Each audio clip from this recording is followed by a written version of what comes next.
이제 불교에서는 인생을 고해라고 그렇게 얘기를 했죠. 고통의 바다라고 말을 한 겁니다. 그렇죠? 얼마나 고통이 많으면 고통의 바다라고 얘기했겠습니까? 또 불교에서는 인생을 생로병사의 과정이다 이렇게 얘기를 했죠. 그러니까 태어나서 늙어가다가 병들어 결국은 죽는다는 거죠. 생각해 보면 참 맞는 말이다. 동의하지 않을 수 없지만 그럼에도 불구하고 지극히 염세주의적인 시각이다. 그렇게 생각이 됩니다. 여러분은 어떻게 생각하십니까? 여러분도 인생을 고해라고 생각하십니까? 우리의 삶을 한번 돌아다 보면요, 기쁘고 즐거웠던 일이 얼마나 됩니까? 기쁨은 잠시뿐이고요, 온통 고통과 슬픔과 아픔과 상처로 가득하지 않습니까? 저는 젊었을 때 그런 생각을 했어요.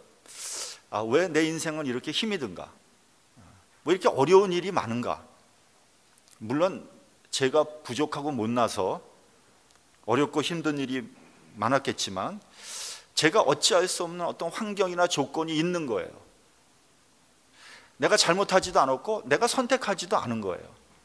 그러나 이미 나에게 그런 환경이 주어져 있는 겁니다.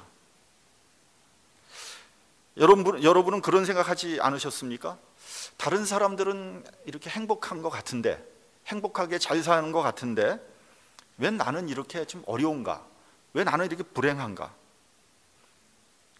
우리가 다 아는 얘기지만 다른 사람이 행복한 것 같지만요, 이 세상에 사연 없는 사람이 어디 있겠습니까? 누구에게나 다 어려운 사연들이 다 있는 거죠. 나만 힘들고 어려운 것은 아닙니다.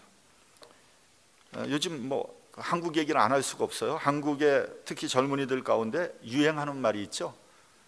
흙수저 헬조선, 또 삼포세대라고 하더라고요. 세 가지를 포기한다는 거예요. 첫째는 결혼 포기, 둘째는 출산 포기, 세 번째는 내 집 마련 포기. 근데 그것도 모자라서 7포세대 이렇게도 그런 말도 있다고 합니다. 왜 인간 세상은 이렇게 불공평한 것일까요? 누구는 금수저로 태어나고 누구는 흙수저로 태어나고, 어떤 사람은 백인으로 태어나고 어떤 사람은 흑인으로 태어난단 말이죠. 솔직히 누가 흙수저로 태어나고 싶습니까? 또 이건 좀 인종차별적인 말이 될는지 모르지만 누가 흑인으로 태어나고 싶겠습니까? 한국에 그 흑인 혼혈 연예인이 하나 있었는데, 이 사람이 방송에 나와서 뭐라 그러냐면 자기는 어렸을 때 비누로 얼굴을 씻고 또 씻고 매일 씻었다는 거예요. 왜요? 얼굴이 조금이라도 더 하얘지기 위해서. 그 말을 들을 때 마음이 굉장히 짠하더라고요. 저와 제처는 가끔 이제 미국을 여행하면서 이제 그런 얘기를 주고받습니다. 이런 데서 백인으로 태어나서 이런 마을에서 살면 참 평안하겠다.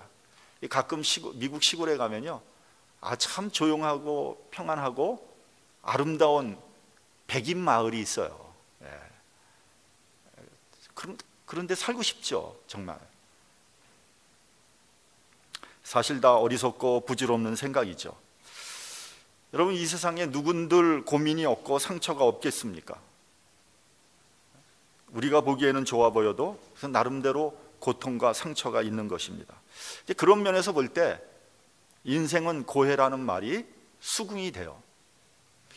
그런데 저는 불교의 세계관 가운데서 가장 동의할 수 없는 게 뭐냐면 소위 윤회와 인연이라는 겁니다. 그러니까 그 말은 뭐냐면요, 인간이 당하는 모든 고통은 다 그 사람 잘못이라는 거죠. 그것을 우리가 다른 말로 바꾸면 뭐라 그러면 업보라 그러지 않습니까? 업보.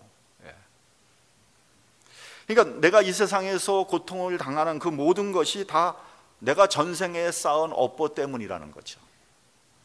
내가 이렇게 가난하게 사는 것도, 내가 배우지 못해서 무식한 것도, 내가 대한민국이라는 작고 약한 나라에서 태어난 것도, 내가 흙수저로 태어난 것도 다 내 잘못이라는 거죠. 내가 전생에서 죄를 많이 지었기 때문에 이 생에서 이렇게 고생을 하고 있다는 거죠.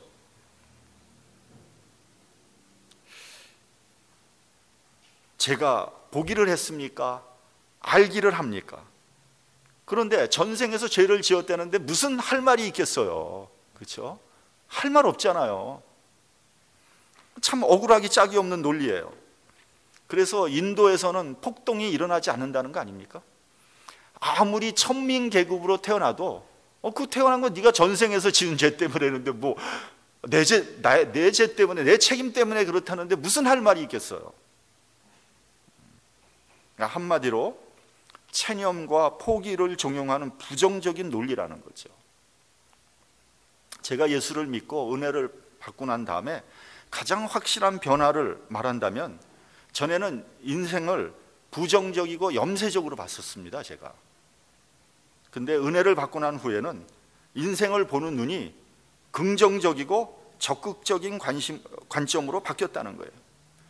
예수를 믿는다고 뭐 나의 환경이 바뀌고 뭐 하늘에서 복이 그냥 쏟아져 내려오는 것은 아닙니다.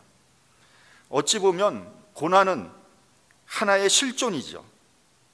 그러나 은혜 받은 사람들은 인생을 보는 관점이 달라지는 거예요.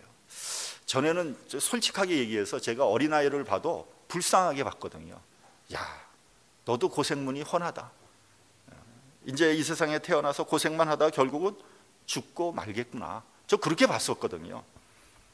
그런데 은혜를 받고 나서 인생은 고해가 아니라, 이게 제가 오늘 여러분들에게 꼭 하고 싶은 말, 인생은 기회다. 여러분, 인생은 기회입니다. 인생은 하나님을 만날 수 있는 기회고요, 하나님에게 은혜 받을 수 있는 기회고요, 하나님께서 나의 인생 가운데 주님의 사역을 할 수 있는 기회를 주신 거고요, 내 앞에 모든 기회가 열려 있다는 겁니다. 그래서 인생이 살만한 가치가 있다.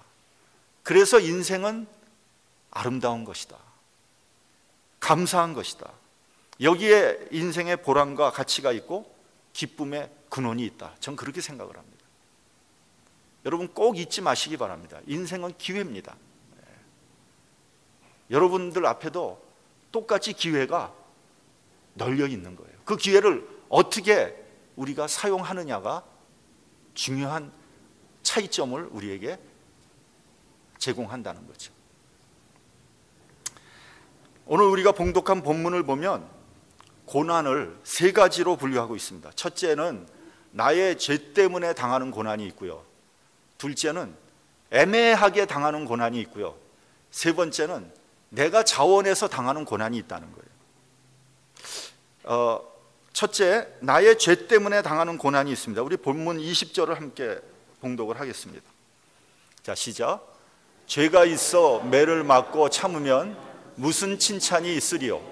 오직 선을 행함으로 고난을 받고 참으면 이는 하나님 앞에 아름다우니라. 자기 잘못이나 죄 때문에 당하는 고난, 이것을 우리는 뭐라 그러냐면 사필 규정이다, 이렇게 얘기합니다. 그러니까 내가 잘못하고 내가 죄를 졌으니까 벌을 받는 것은 너무나 당연한 일 아니겠습니까? 우리가 당하는 고난의 대부분은 바로 이겁니다. 나의 잘못 때문에 오는 거예요. 나의 죄 때문에 오는 겁니다. 그런데 문제는 뭐냐면요, 대부분 사람들이 이러한 자신의 잘못이나 죄를 부인하고 있다는 거예요. 그리고 책임을 남에게 전가시키고 있습니다. 나의 잘못이 아니라고 강변하고 있습니다. 남에게 덮어 씌우려고 합니다. 여기에서 많은 문제가 발생되고요, 이런 문제로 인해서 이 인간 세상이 어지러운 거예요. 여러분, 아담과 하와가 선악과를 따먹고 난 다음에 그 반응을 한번 생각해 보시기 바랍니다. 하나님께서 아담에게 물었습니다. 내가 너더러 먹지 말라고 명한 그 나무 실과 너 먹었느냐? 아담이 뭐라고 대답했습니까? 하나님이 주셔서 나와 함께 하신 여자, 그가 그 나무 실과를 내게 주므로 내가 먹었나이다. 하나님께서 나에게 주신 그 여자가, 그러니까 그 책임을 하나님과 여자한테 동시에 떠넘겨 버리는 거예요. 내가 그 사람 때문에 내가 그 여자 때문에 먹은 거예요. 그 여자 하나님이 나에게 주셨잖아요. 내 책임 아니에요. 나는 아무 잘못 없어요. 참 구차하고 야비하죠. 못나도 정말 못났습니다. 여러분, 그런 논리가 하나님 앞에 통할 것 같습니까? 어림도 없는 얘기죠. 아담은 하나님의 명령을 불순종한 죄를 받게 됩니다. 이어서 하나님께서 하와에게 묻습니다. 너는 왜 그렇게 했느냐? 그러니까 여자가 뭐라 그럽니까? 뱀이 나를 꿰물어 내가 먹었나요? 뱀 때문입니다. 하와도 책임을 뱀에게 떠넘겼어요. 근데 사실은 성경에서 보면 하와는 하나님과 같이 되고 싶어서 따먹은 거 아니겠습니까? 하나님께 반역죄를 범한 거예요. 그래서 하와는 잉태하는 고통을 더 크게 하는 벌을 받게 되죠. 그리고 아담과 하와는 낙원에서 쫓겨나고 말았어요. 뭡니까? 사필 규정이다. 여러분, 이와 같이 인간에게는요, 책임을 회피하는 것이 거의 본능적인 거예요. 여러분, 어린아이에게도 한번 딱 다구쳐 보죠. 너 이거 했어? 그럼? 아니요, 내가 안 했어요. 자기가 했으면서도. 거의 본능적으로 나오는 거예요. 그런데 문제는요, 이렇게 책임을 회피하고 남에게 전가시킨다고 문제가 해결되지 않습니다. 그러면 이런 고난의 문제를 해결하기 위해서 우리가 어떻게 해야 됩니까? 고난이 왔을 때 이 원인이 어디서부터 왔는지를 좀 냉정하게 우리가 살펴봐야 돼요. 나 때문에 시작된 것인가? 나의 죄 때문인가? 내가 게으르기 때문에 온 것인가? 한번 자기 자신을 겸손히 돌아보고 회개해야 되는 겁니다. 여러분, 회개라는 것은 뭐냐면요, 자신의 죄로 인해서 받아야 되는 벌을 피하자고 하는 게 회개가 아니에요. 자신에 의해서 오는 벌을 달게 받겠다고 하나님 앞에 무릎을 꿇는 겁니다. 그게 회개예요. 회개를 하면서 하나님 나 좀 살려주세요, 나 좀 이거 도와주세요, 이런 벌을 받지 않게 해주세요. 그거 회개 아니에요. 그거 내가 그런 죄를 졌습니다. 내 잘못입니다. 내가 벌을 달게 받겠습니다. 그게 회개입니다. 그러니까 회개는요, 하나님 앞에 무조건적인 항복을 의미하는 겁니다. 나의 잘못으로 인한 결과를 겸허하게 받아들이겠다는 고백이 회개인 거예요. 우리는 이런 회개를 통해서 은혜의 길로, 생명의 길로 나아가게 되는 겁니다. 둘째는 애매하게 당하는 고난이 있습니다. 고난의 원인을 잘 몰라요. 내가 잘못한 것이 아니에요. 나와 상관없는 고난을 당하는 경우들이 있습니다. 예를 들면 나는 교통신호를 잘 지켜서 차를 타고 가는데 갑자기 옆에서 어떤 차가 뛰어들어와가지고 사고가 납니다. 그래서 부상을 당해요. 그게 내 잘못입니까? 아니잖아요. 근데 불교식으로 얘기하면 네가 전생에 잘못한 거라는 거 아니에요. 저는 도저히 그 논리는 받아들일 수가 없어요. 이건 억울한 거예요. 애매하게 당하는 고난입니다. 근데 이런 경우에 많은 사람들이 자신의 운명을 저주합니다. 왜 나에게 이런 청천벽력 같은 고난이 오는가 하는 겁니다. 하나님을 믿는 사람들도 이제 그런 경우에 하나님을 원망하죠. 하나님, 내가 무슨 죄를 졌길래 내가 이런 불행을 당해야 됩니까? 하나님도 무심하시지.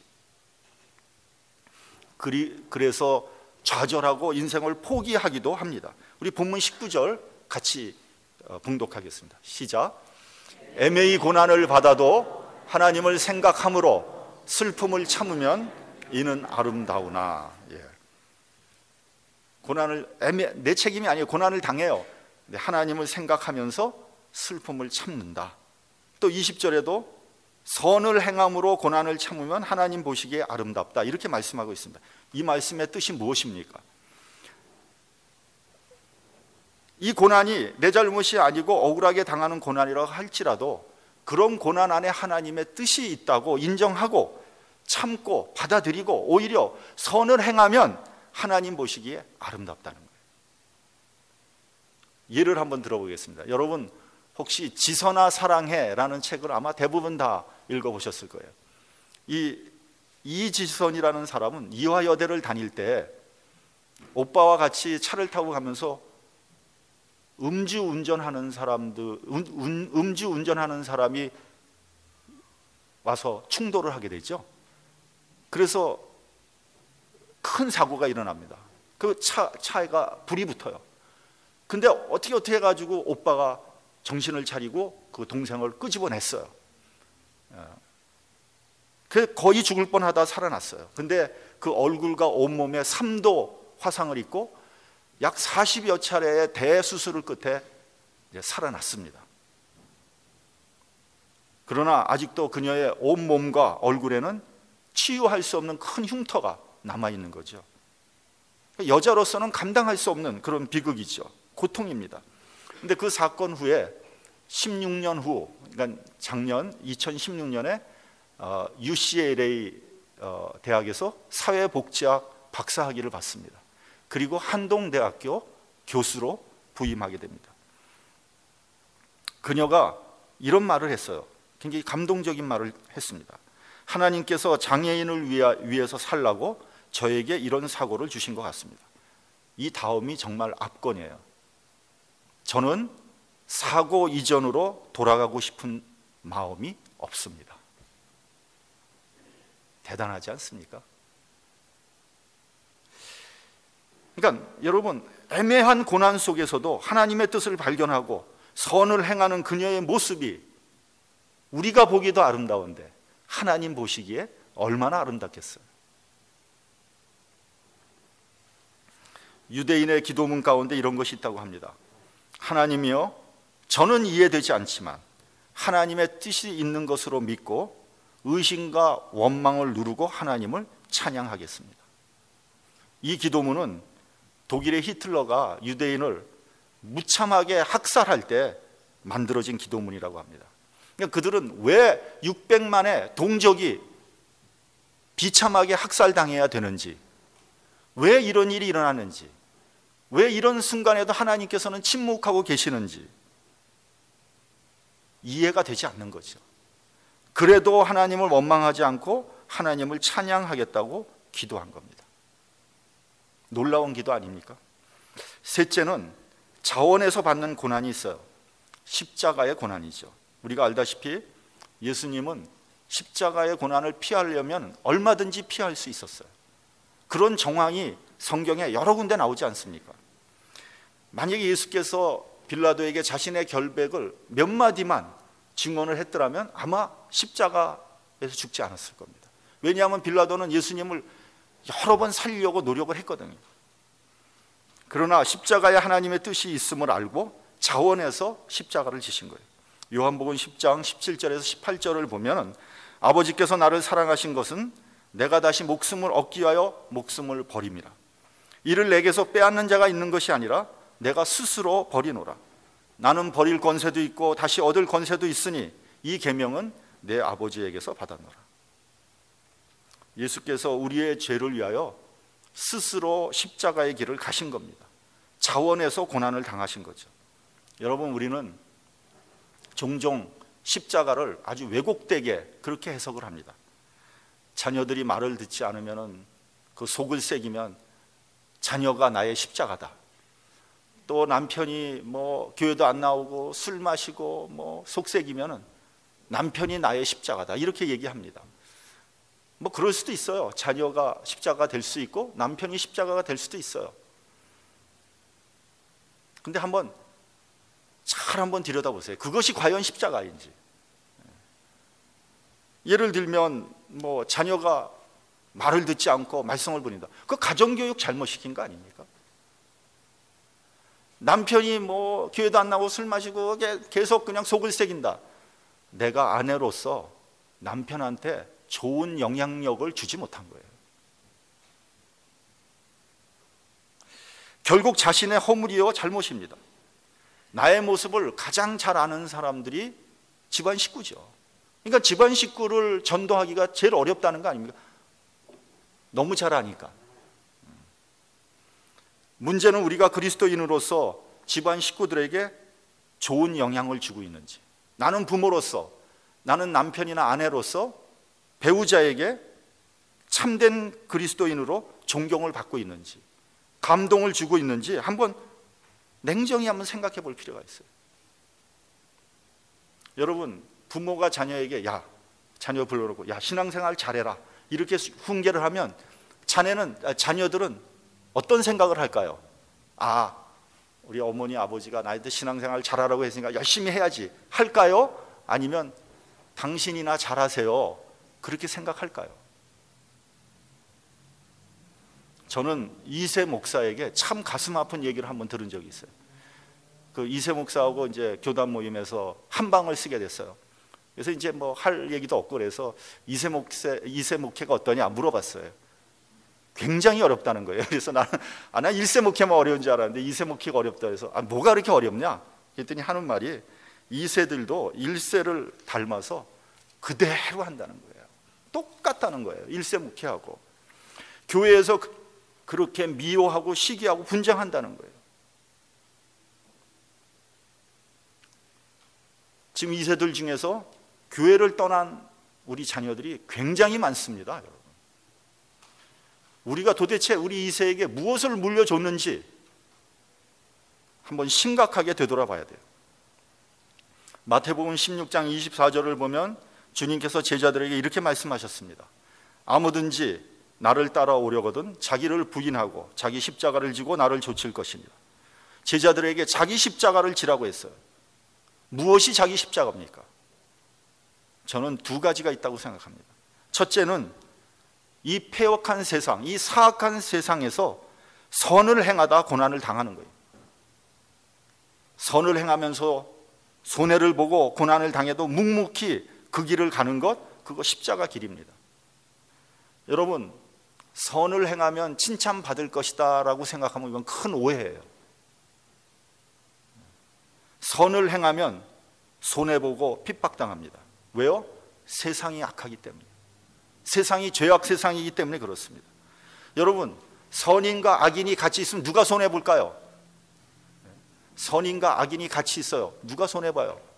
선인이 손해보는 거예요. 누가 핍박당합니까? 선인이 핍박당하는 거예요. 죄인은요, 선인을 싫어합니다. 죄는 죄끼리 뭉치는 관성이 있어요. 그래서 죄인들이 있는데 선인이 들어가면요, 선인은 왕따 당합니다.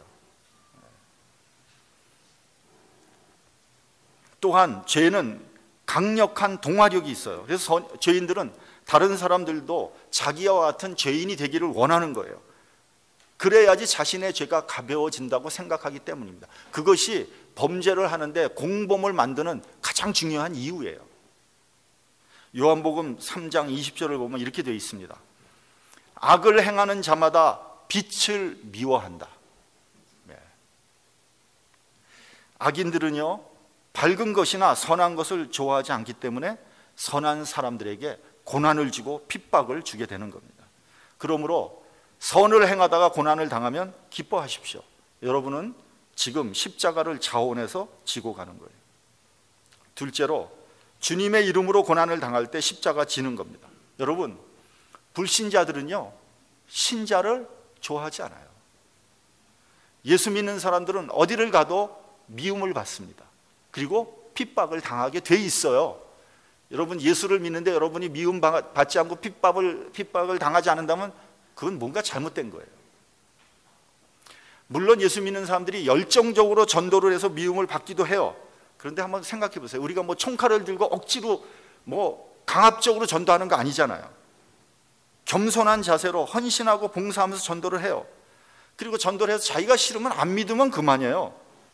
우린 누구에게 폐를 끼치거나 해를 끼치지 않습니다. 그런데 핍박을 하죠. 어디를 가도 미움을 받습니다. 왜 그럴까요? 선과 악은 부딪히기 때문에 그런 거예요. 진리와 거짓은 부딪히기 때문에 그런 겁니다.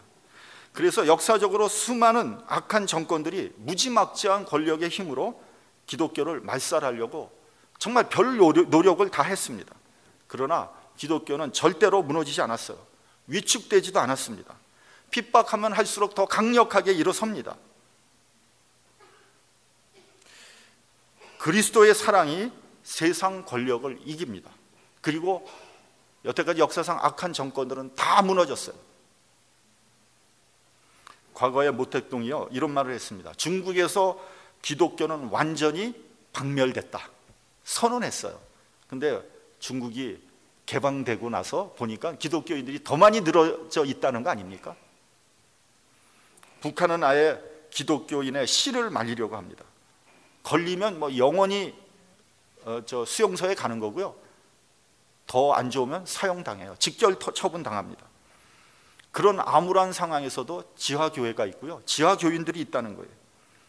저는 일전에 북한 선교 모임에 가서 그 탈북자 목사님의 설교를 들었는데 정말 깜짝 놀랐어요. 정말 깜짝 놀랐습니다. 젊은 목사인데 어떻게 그렇게 복음적이고 감동적인 설교를 하는지 이해가 되질 않을 정도예요. 그 탄탄한 영적인 말씀과 그 정말 깊은 신학 그리고 강력한 체험이 어우러져서 얼마나 훌륭한 설교를 하는지 거기 모인 목사님들이 다 고개를 흔들면서 감탄했어요. 제가 여태까지 만난 목사님 또 한국에 내놓으라 하는 설교가 중에서 최고 수준의 설교를 했어요. 나이 40밖에 안 된 목사가. 근데 그 목사님이 찬송가하고 신약 성경을 거의 다 외워요. 찬송가나 신약 성경책을 들고 다닐 수가 없으니까 그걸 다 외워버렸어요. 하나님께서 그런 주의 종을 들어서 앞으로 놀라운 하나님의 사역을 이루실 거라는 확신을 받았습니다. 여러분, 주의 사역을 하면서 고난을 당합니까? 선한 일을 하다가 핍박을 받습니까? 기뻐하십시오. 여러분은 주님께서 명하신 자기 십자가를 지고 주님을 쫓고 있는 겁니다. 요한복음 15장 18절, 세상이 너희를 미워하면 너희보다 먼저 나를 미워한 줄 알라. 여러분, 예수님은 미움을 당했어요. 세상이 주님을 미워했어요.